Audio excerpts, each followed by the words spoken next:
Fáilte, welcome to the Race and Racism in the LGBTQ plus community panel. My name is Seoirsín and I use she, her, and I will be your host and one of your speakers today. This panel is to give an opportunity to speakers to talk about their experience and perspective around race, racism and queerness. First, we'll have myself and another speaker talk about our experience with being biracial, bisexual and bilingual, and then we'll have another speaker talk about their experience with being in the LGBTQ plus community and the traveller community. Enjoy.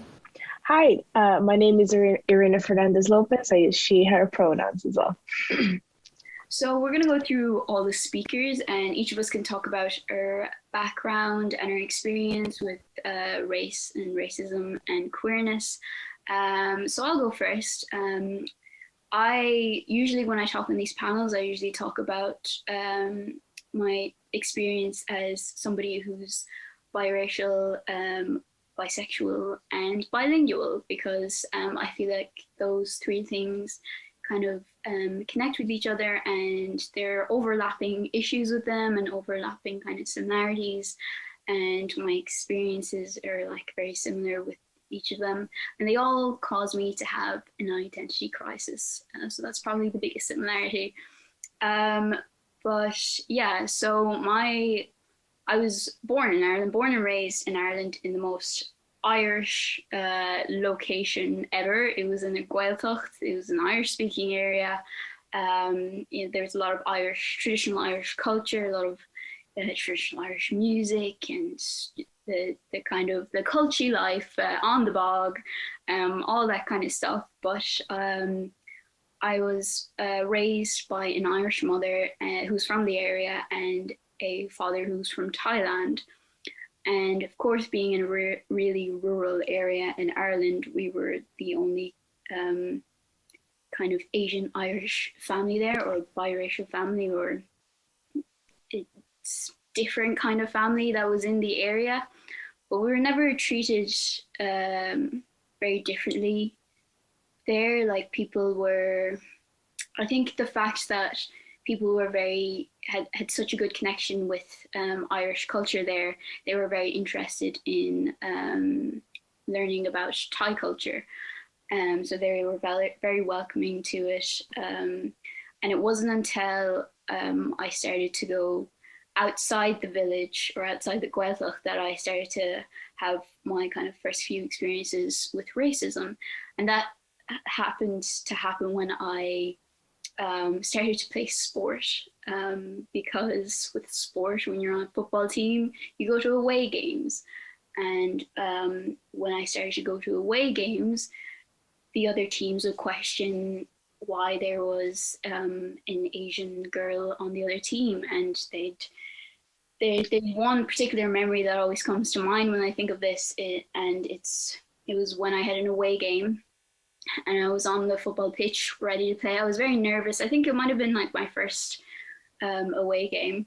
And there were these other girls on the team and they were like looking at me and pointing, and I was just like, oh, they just want to, get that good old competitiveness there. But they were talking and I could hear them being like, why is there a Chinese girl on the pitch?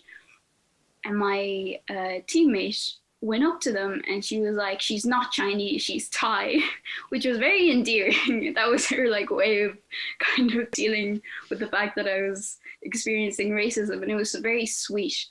So like, even though at the same time I was having a very emotional experience with racism and a negative experience, I was also being reminded that I had friends and I had people who cared for me and loved me, and so it was also positive in that way.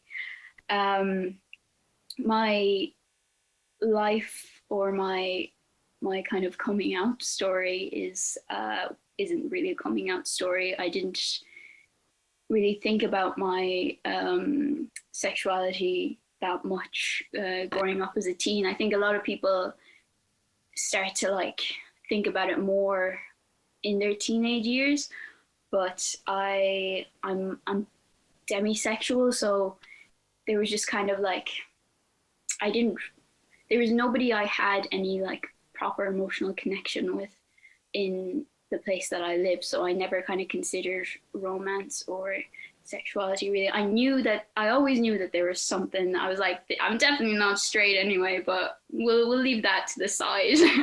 We'll not think about that yet. And it wasn't until I came to college in Galway when I was 18 that I was like, yeah, I'm definitely not straight, because I was meeting more people and becoming interested in more people. And yeah, so then with starting to like think about my sexuality more, and finally leaving the rural area that I lived in and no longer kind of rejecting, I kind of, during my teenage years, I kind of not forgot, but left the fact that I was half Thai and tried to be as Irish as possible. Or my idea of what Irish would have been. So then when I came to Galway, which was quite a more diverse place and a place where there was more people who were queer, I started to feel kind of ashamed of the fact that I'd just left my Thai background to the side and not even like accepted it or learned more about Thai culture and just like, you know, delved into Irish culture more. But now, after like meeting more people and going on panels like this and talking about my experience as a biracial person and a bisexual person, it's been kind of therapeutic in a way, and I've been able to like accept that that is a part of my life, and that it's a good part of my life, and that it's good to always like question things about myself, because then I'm able to like discover myself more, even if it does feel like an identity crisis. I still get a lot more out of it. I get more positive than negative out of feeling like I'm having an identity crisis all the time. Yeah, so that's my background. And I guess with all of that as well, I did a bit of volunteer work as an ethnic minorities officer for the LGBT society in NUIG. And I've also done a lot of work like with Bród na Galway Pride here with the Irish language and with queerness. And I'm the happiest I've ever been doing this and doing what I love and talking about all of these things. So. Okay, so I am also bisexual, bilingual, and biracial, but I was born and kind of raised in Portugal. So I'm originally Portuguese from Lisbon. My mom, for a little bit of context, I suppose my mom is white, my dad is black, and I grew up with my mother. So I grew up in a very quiet, white, old person neighborhood where I was not really seen as different. I'm quite light skinned, so a lot of people just thought I was tanned anyway. But I grew up with my mom and my grandmother in a really quiet neighborhood where I was not really seen as different either. In school, there's a lot of mixed backgrounds in school in Portugal. There's a lot of Brazilian, there's a lot of Black, we had a couple people from Mexico as well, Spain, France. We had a big group. So in that regard, I didn't really ever feel left out, which I think was very, very beneficial for me growing up. I didn't really realize that I was seen as different until I effectively moved to Ireland. So I moved when I was 12, so it was 2013, 8 years ago. And I moved to Cork City. I moved into the city centre and I went to school in the city centre. It was a big culture shock. Everything was a cultural shock, really. Like, obviously, it was the first time that I ever stood out, where I was like, oh, I'm like darker than like all the girls in my class. Not by a lot, but it was so much so that people would like look at me, and I didn't realize that it had racial connotations to it until many years later. But even in school, even in the city, there was only maybe another 2 Black girls in the school, and it wasn't the worst experience in the world. I'm quite lucky in that regard because there was someone else. If I had been the only person, probably would have not been as much of a welcome experience, but because it's a school city in the middle of a big enough city in Ireland, I was lucky in that regard that I didn't have to worry too much about explicit racism until later on. So I never really experienced proper racism, with a few exceptions, until college, and that was a big shock for me. I also didn't really not embrace my Black culture, but because, again, I grew up in a white neighborhood with my white mom and my white grandmother, and then I moved to Ireland, which is a predominantly white country, where I was just kind of like thrown into this whole other culture and another language. I never really had the time to actually sit down and like learn a little bit about like my dad's heritage. So I only really started doing that when I was in college. And I also had a little bit of shame, not shame, but more, yeah, it was more embarrassment that I didn't know more. I've always been someone that I need to know stuff. It annoys me if I don't know it. So I suppose going from not knowing much to deep diving into so much information was a little bit overwhelming, and I think I kind of shut it off for a little bit, but slowly I've been learning and educating myself more because I think it's important. Even I grew up with my mom, who is white, but I have very different hair from her. You know, my needs, my physical needs, that sounds weird, but you know, like my hair needs and my skin type needs, they're different from what my mom would need. And only recently have I started to actually take care of that. Like, I got a bonnet for the first time like about 2 weeks ago, and my hair has never been the same. You know, we're getting there. In terms of my queerness, I've also always known that I was queer in some way, shape, or form. Ever since I was a kid, I always wanted to hold the guys' hands, but I kind of wanted to hold the girls' hand a little bit more. And I never really felt like I needed to question it. I was like, that's just who I am. Luckily, I did have amazing people growing up. My godfather is gay and has been in a relationship with the same partner since I was a little kid. So for me, it was never a shock to see queer people, like openly queer people, proudly queer people. It was never a shock. Same thing with like seeing men putting on makeup or anything like that. Like, I never thought that was unusual, which is something that I noticed when I moved here, that it was seen as unusual.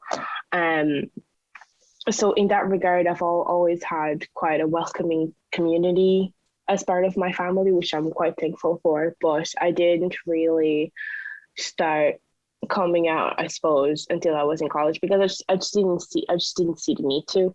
I was who I was, and I knew who I was, so I didn't really question it. Now, putting a label on it explained a lot. And once you actually put a label on it, it kind of becomes more serious. I kind of came out to my close family in a very abrupt way, which thankfully now it's all okay. But at the time, they're like, "What do you mean? That makes no sense. You never like showed any signs of this." And it kind of brought a little bit of tension, not just because of me coming out, but also because I was coming out to a Black family as well, which it is a whole other aspect to it. There is a lot of, unfortunately, homophobia still in the Black community. So that brought a little bit of tension between my family, but it's all okay now. They accept me for who I am, which is, I mean, they don't have a choice. I'm here. In terms of kind of my work in the LGBTQ plus community, I'm still very new to the whole thing and in kind of activism. I'm not going to lie. There's no point in me saying, oh, I did this, this, and this. I didn't. But I'm getting there. I suppose this is a good step forward. This is my second conference that I'm speaking to, so this is quite exciting. But I also have done a lot of work with sex work rights, and I want to actually go into law myself, and I want to do a lot of human rights law because I want to help change at least a little bit, because although I had it not pretty easy, but I think I had it easier than a lot of queer people of color. It could have been better, and there should have been more safety nets and more laws to help little kids who just didn't know and were not only being racially profiled, but also getting microaggressions almost every day. So that's me. Well, one of my earliest queer memories happened in Thailand, and I've only been in Thailand once when I was like 7 years old, and I went with my family, with my mom, my dad, and my siblings, and we were staying in this hotel in Bangkok, and there was this like pianist. She would play in the lobby like every night, and I was just obsessed with her. I just thought she was like the prettiest person I'd ever seen, and that she was so amazing. I was so obsessed with her that there was a night that I literally followed her to the bathroom. I was like 7 years old now. So no, that's fine, but that's so cute. Childish behavior. It wasn't creepy. Yeah, that's like my earliest queer memory, is like being so like entranced by her and like following her to the bathroom and be like, oh my god. Oh no. I have similar enough. There was this teacher in secondary school that I thought that she was beautiful. I was just like, she's so pretty, she's so short and petite, I want to hug her, I want to hold her hand. And I was like, hold on. You want to hold her hand? Like, this was useless. Like, there's something here. But the amount of times where like, even I'm pretty sure like everyone has like their sexual awakening, like, you know, character or like shows and everything like that. But the amount of times when I'll be like, do I want to be with her? Do I want to be her? Yeah. Both? What's going on? It prompted for a lot of funny moments where what was I watching? Oh, I was watching Avatar with a couple of friends, and all right, Zook was cute. Azula though, I'm just there like, okay, listen. They're like, oh my god, he's so hot, and they're like, I like her. She's pretty. I want to hold her hand, and I was like, honey. Discussions about sexuality were more of a thing at an earlier age, that, you know, maybe we would have known as kids. Maybe we would have been like, these are actually romantic feelings. These aren't just, you know, good pals. Do you know how I found out that there was more than like straight and gay Tumblr? I was a Tumblr girl. That's how I found out about all of this. I was still like, wow. Yeah. Wow. I learned everything. I was a Tumblr. 3,000 followers, and I thought I was the coolest girl around the block. But the coolest girl around the block. I was very into my aesthetics, but no. I remember I came across, so like this only kind of also came across when I started learning English, because in Portugal it's kind of like, like gay marriage has been legal in Portugal since early 2000s, and again I grew up with gay family members, but I never like really thought that much about it until I started learning English from like YouTube and Tumblr and the likes, and I started kind of like, I remember how I found out was I saw the LGBT flag online. I was like, oh my god, it's a rainbow, so pretty. Clicked on it, and I was like, wait a minute, hold on, this is not just a rainbow flag. And I started reading so much about it and everything like that. Then I started learning about like asexuality, pansexuality. I schooled my teacher in school about pansexuality, because she was like, what's pansexuality? You're just attracted to pans? And haha. I was like, actually, there is a difference between bisexuality and pansexuality. Anyway, I remember I got so into it. So like from the age of like 14 years old to like 16 years old, it was everything that I would read.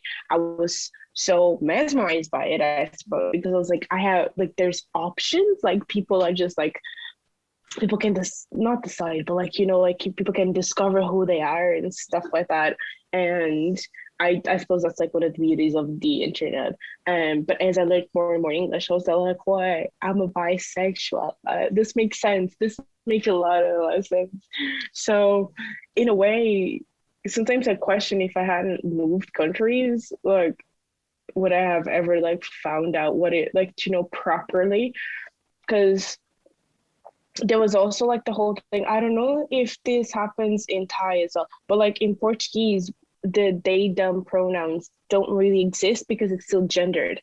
And I remember trying to explain to my family non-binary, and they were like, but that doesn't make sense because they're using Portuguese language. I was like, yeah, it doesn't make sense in Portuguese, but it makes sense in English. And I just think that like was like, oh, I understand that, but a lot of people just don't understand it at all.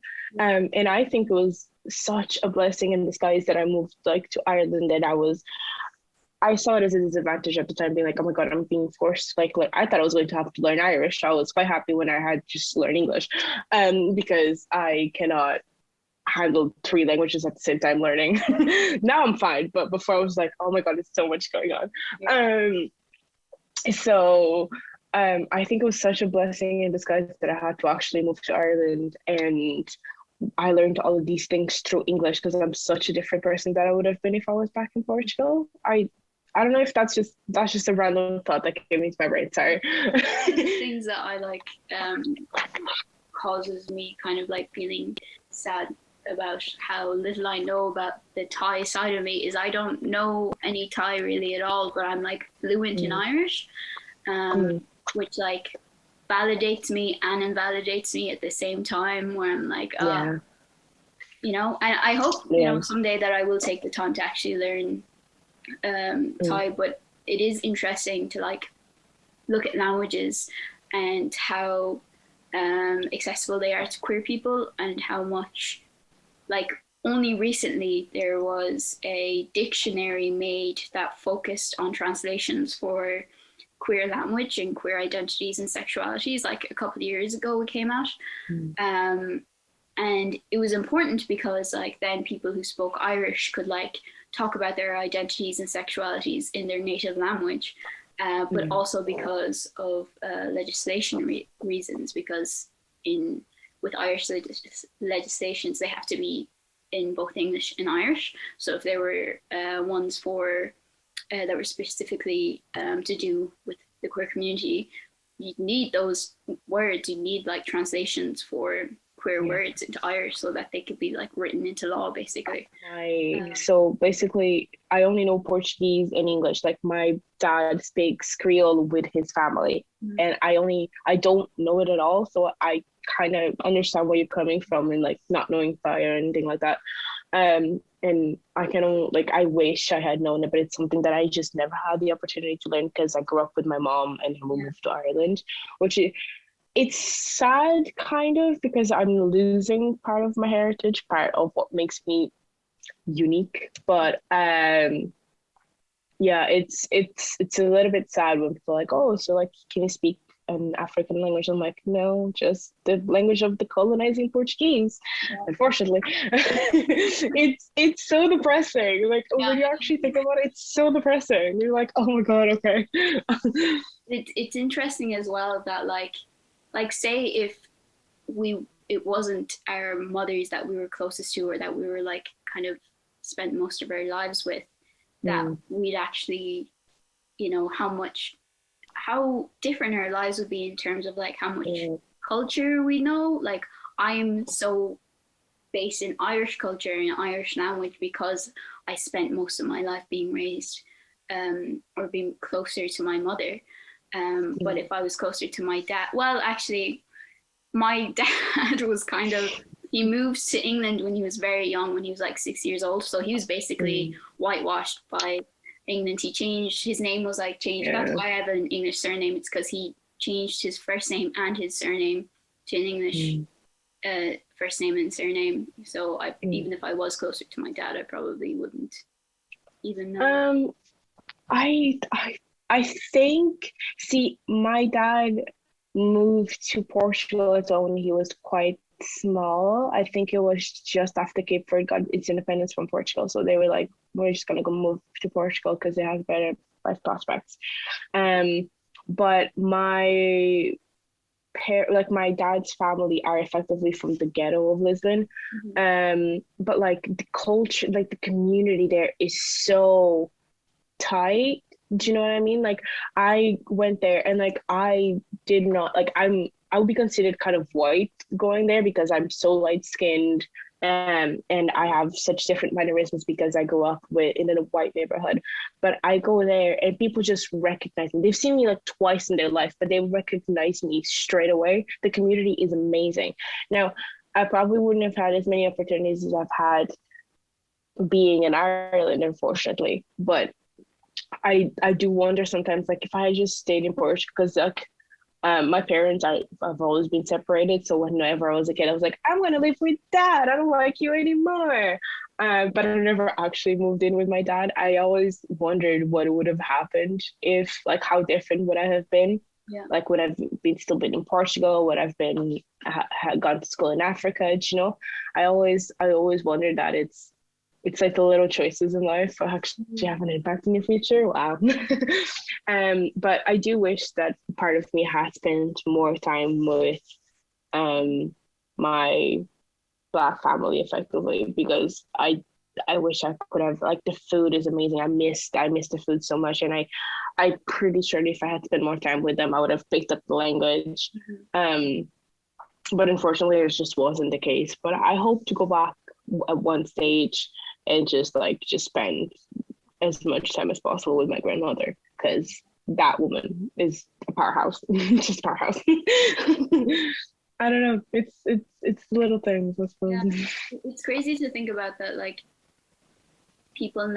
there's some people who, like, we have very unique experiences because of the fact that we're bisexual and biracial and bilingual and all of that, and that people don't have to think about the fact that, like, if my dad never immigrated to England when he was a child, he would have, and if my mother had never immigrated to England, they would have never met and would have never existed. If they had met in, like, the 1930s or the 1960s even, that it would probably be way more taboo to have, like, biracial kids.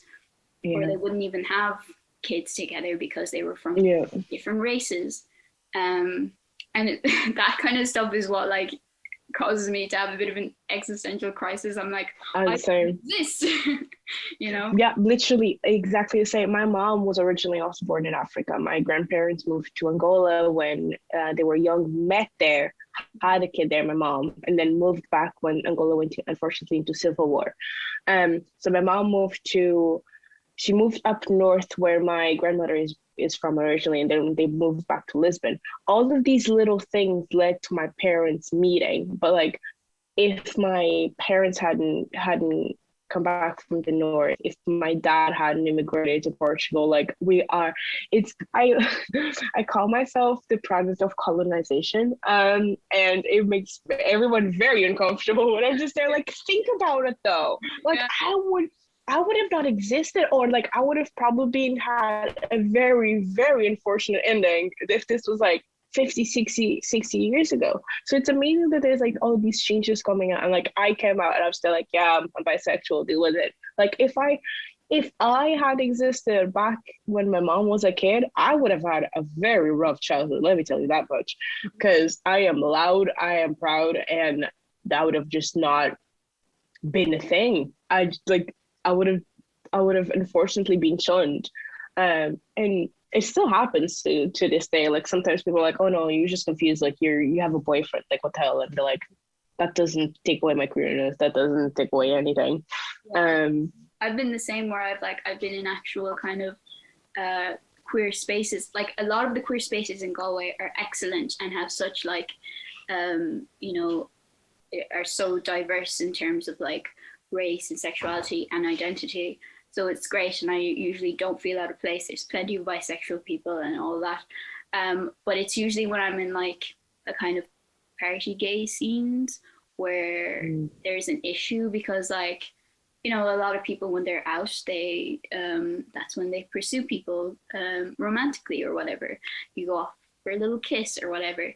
And there was a time where I was like at some sort of nighttime event, nightclub thing, and I, for that night, happened to be kissing a man.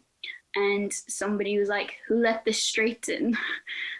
And then my friend turned around and was like, "She's bisexual. Ever hear of it?" So it's like, was this the same friend that told you that she's bi, not Chinese? It's like it's same energy. Same energy, yeah, exact same energy. Yeah, but it's crazy like that. These spaces are for us, but if we happen to be in a space that is more predominantly straight, and we have like somebody of the same sex with us, that it's like there's still that kind of feeling of being out of place. And then if we're in a queer space, there's still a chance of feeling out of place if we have somebody who's the opposite sex with us. It's just like so much kind of I find as a bisexual person, there's a lot of feelings of feeling invalid, which for me is the same as like being biracial. There's a lot of feeling of like, I'm not white enough, I'm not Asian enough, I'm not either, so what am I? You know. And yeah, that's exactly it. Similarity I find between the two. Yeah, there's always this thing of like, oh, like you're straight passing. I'm like, okay, what does that mean? And I've kind of realized that it comes down to mannerisms and stuff like that. What is straight passing? What is not straight passing? But the amount of times where like I'm in a party, and it has only happened once or twice, that it's a predominantly queer party, and I'm like, I'm not gay enough to be here, and then I'm like, hold on, yes, you are.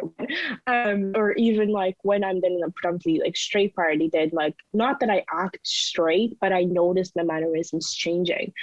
Different parts of me come out. But that's the exact same when I'm surrounded either by Black people or like people of color even, or white people. Like I know that I act differently when I'm just like, I'm the only person of color in my house, and I act differently than I would if I was surrounded by like my Black friends or anything like that. And even then, like I was talking with one of my Black friends, and she was like, oh, like we wouldn't really see you as Black because you're so light skinned, and because you literally grew up in a white neighborhood, so you don't have any of our culture aspects, any of our mannerisms or anything like that. And part of me was hurt, but I was also not surprised, because it's true. Like I grew up in a white neighborhood. I grew up with a lot of the white brain, I suppose. And it's going to take a couple of years for me to like grow myself out of it, because I want to grow myself out of it. Like there's no point ignoring the fact that I'm half Black, because no one else is going to ignore it. Everyone else is going to point it out. But at the same time, there's not advantages, but there's different aspects. Again, we're light skinned, so like one of my friends just thought it was very tan growing up. So there's different aspects to it, but there's a lot of just feeling gray all the time, because we're not this, but we're not that either. We're just in the middle. And fortunately now there's more and more places for us, but even then sometimes there's like, oh, like I'm always questioning, like, am I just straight? Am I just gay? Like what's going on with me? And it's taken me a couple of years to be like, no, you're just you, and you have different days where you feel different things, and that's okay. And it's the same thing with like both the color of my skin shouldn't matter, but it unfortunately does.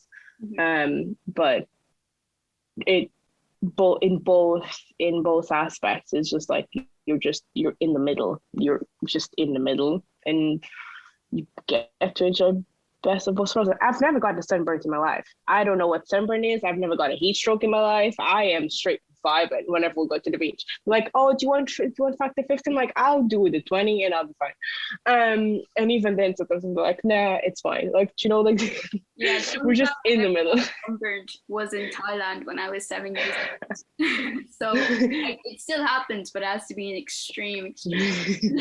Yeah, this still has to be brutal. Yeah, absolutely brutal.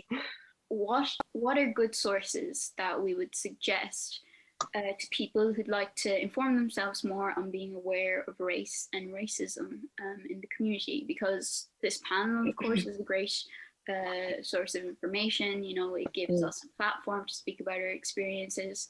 But do you have any other ideas of what people could look into? I would recommend reading the book Girl, Woman, Other by Bernardina Veristo. I'm really sorry if I mispronounced her name, but I would probably recommend, that's a good starting point. It was the first book that I ever read that was like a lot of intersectionality between racism and queerness and mental health as well.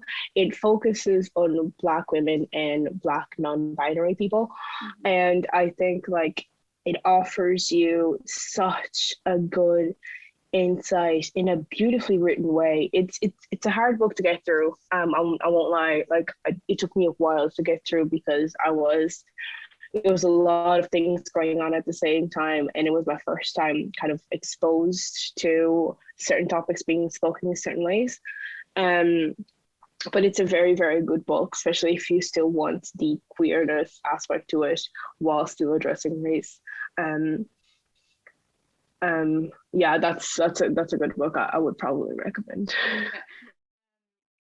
The sources that I would suggest to people who want to learn more about race and racism, or queerness and race, I would suggest talking to people or going to panels like this, or if you have a Pride festival that's happening in your area and you see the schedule and you see that there isn't anything that is there specifically for ethnic minorities or migrants in the community, it's something to flag with whoever's organizing it, because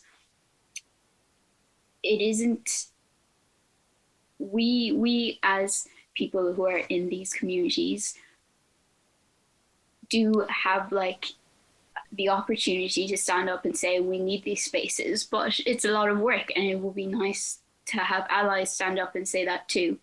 And I think like we're not necessarily obligated to do that either, because there's a lot of exhaustion already with having to like live a life that has all of this confusion and identity crises and all of this crack.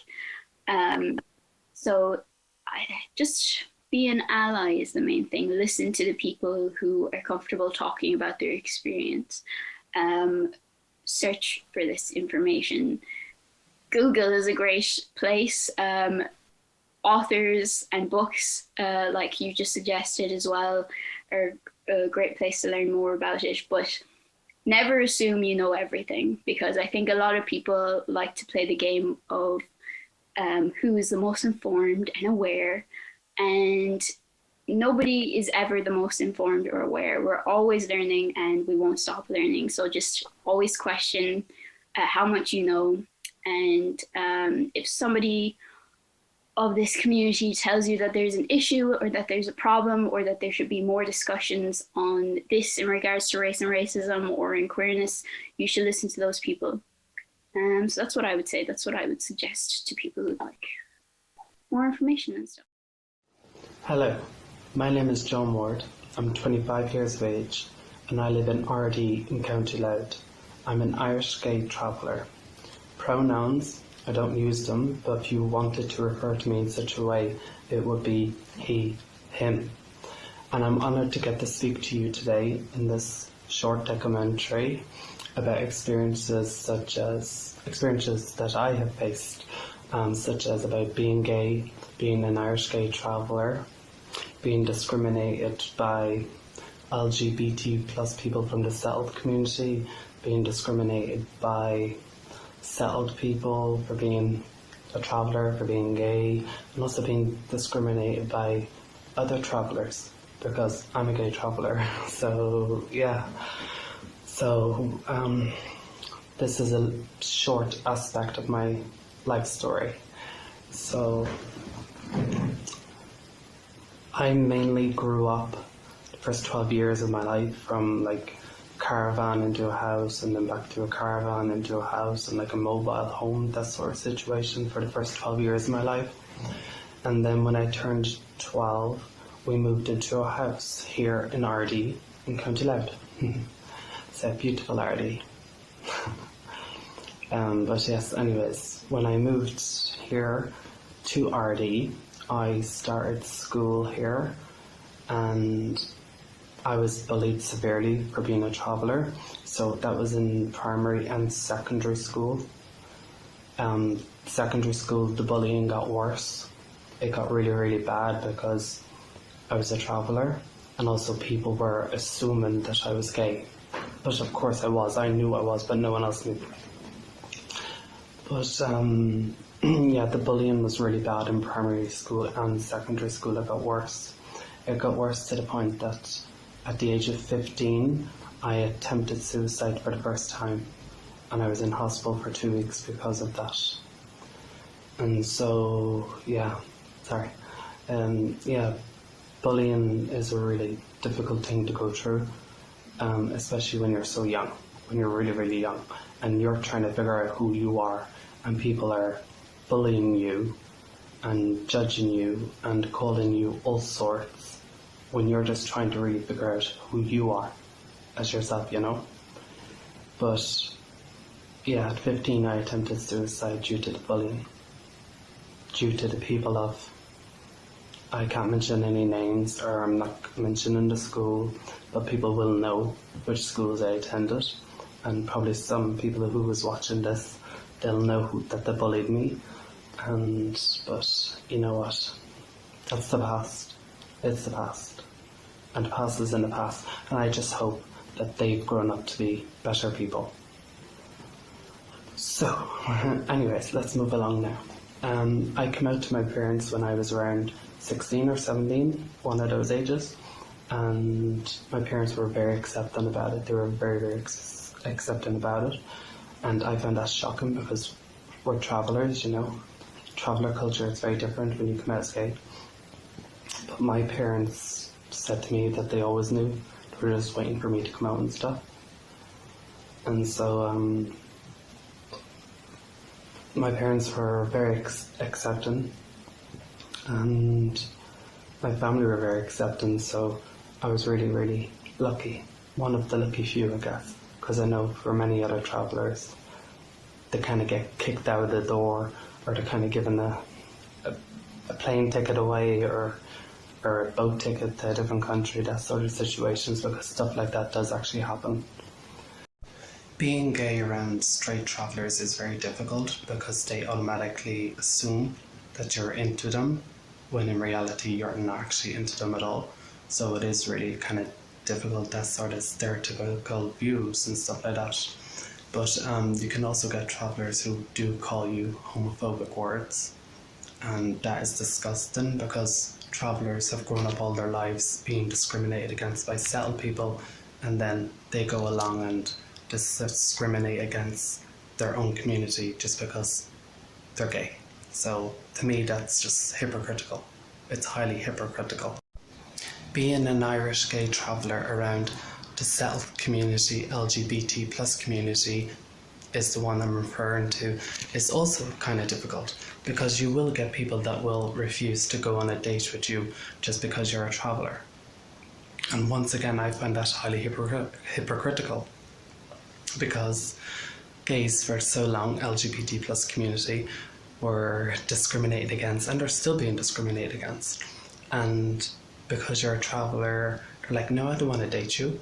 No, I don't want to be your friend. No, I don't want to go for a coffee or a beer with you or anything like that. And you're just like, okay, you've been discriminated against your entire life for being gay, and the entire community has, and you're discriminating against me for being a traveller. So once again, the LGBT plus community, not all of them, just some of them, just a few, are hypocrites. What I'd like to see more regarding race and queerness is that it needs to be discussed way more, especially in school and especially in workplaces. In schools such as kind of at the end of primary school and into secondary school, people are trying to find out who they are. And so when you're trying to identify your own selves, you don't need to be discriminated against. So what I'd like to see happen in schools is that, more awareness and more teachings about being from different countries, people of different ethnicities and race. There needs to be more done about that in schools, and plus about people's own sexual identity, whether it be at the end of primary school, say 6th class, and right up into secondary school.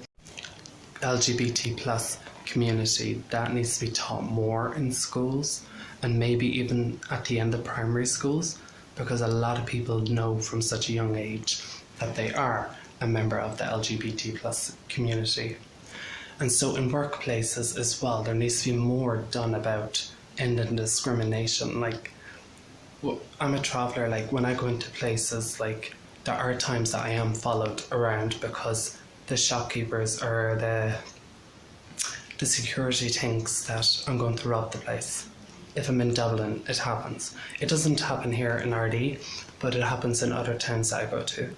They automatically assume I'm going to rob the place because I'm a traveller, but I've actually never robbed anything in my entire life. And people find that weird, but it's actually true. I've never robbed anything in my life.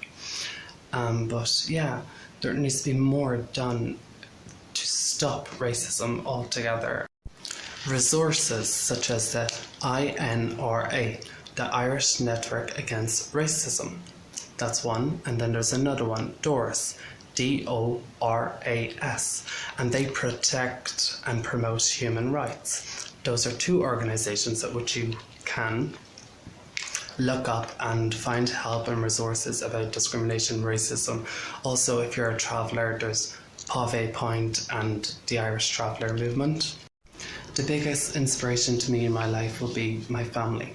They've always been there for me and they've always stood by me, and they still do to this day. Even though all families have disagreements, we still all stand by each other, because at the end of the day, that's what families do. Blood is thicker than water. And also, another big inspiration to me is none other than Lady Gaga.